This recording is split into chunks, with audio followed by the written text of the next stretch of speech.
फिर भी आपको कौन सा आंकड़ा चाहिए? और जैसा साहब कह रहे हैं कि वापस हमारे देश को प्रतिगामी मत बनाइए। आपके देश में साहब, मैं तो यादव हूं इसलिए अपने बिरादरी को जोखिम में उठाकर बोल रहा हूं, कथा कहने गया था बेचारा 15 साल से चोटी रखा था। अब मैं क्या करूं, इसके आगे बोलूं कि ना बोलूं?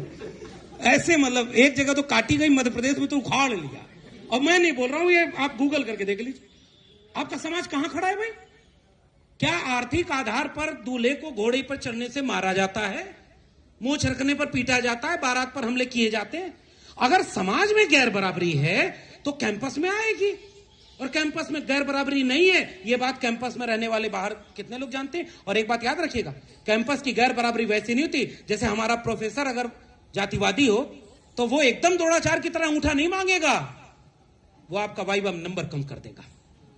तो जातिगत भेदभाव के तरीके पुराने अब नहीं बचे, अब तो नए नए तरीके इजाद हो गए हैं, जिसको कहते हैं एनएफएस। किसका सबसे ज्यादा हुआ है? 5000 अपॉइंटमेंट हुआ दिल्ली विश्वविद्यालय में। और मैं तो इतना बोल रहा हूं, 2-4 मुकदमा करो और हम भी जानता चाहते हैं, थोड़ा कोर्ट में जाए मामला। 5000 में से 2500 अनरिजर्व होगा, 10% ईडब्ल्यूएस को भी मान लीजिए हटा दीजिए तो 40% हुआ। 2000 अपॉइंटमेंट यूआर कैटेगरी पर, ईडब्ल्यूएस में तो चलो वही लोग आएंगे, 40% तो ओपन फॉर ऑल है। एक अपॉइंटमेंट बता दो जिसमें SC ST OBC का आपने वहां अपॉइंटमेंट किया हो। अपवाद में कोई अपना चहेता अपने तरफ का होगा, किसी वजह से कर लिया होगा, 1 आध 2 4 मिल जाएंगे। ऐसा अपवाद अमूमन होता नहीं। और जब से अब विश्व गुरु बनने का संकल्प लिया है देश ने, तब उसके बाद तो कभी नहीं होता। तो ये 40% रिजर्वेशन किसके लिए?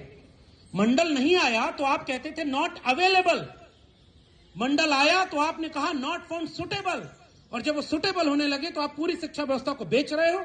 और आपने नई पॉलिसी बनाई, उसका नाम क्या है जरा जेडी वालों बताना? वो जो नई पॉलिसी बनाई है यूजीसी को खत्म करके, अरे उसका नाम बड़ा गजब का है, पूरा हिंदी में नाम बोलिए उसका, विकसित भारत शिक्षा अधिष्ठान अधिनियम। नाम इतना भारी रहे कि लगे कि हां, जैसे इसका नाम भी रखा गया था कितना अच्छा, समता समिति। काम क्या हुआ इसमें? जीरो हो गई। 2 महीने बाद, हालांकि सरकार के गेट में है पाला, 2 महीने बाद फिर उनको जवाब देना है। जवाब देते समय किसको याद रहेगा कि क्या हो रहा है?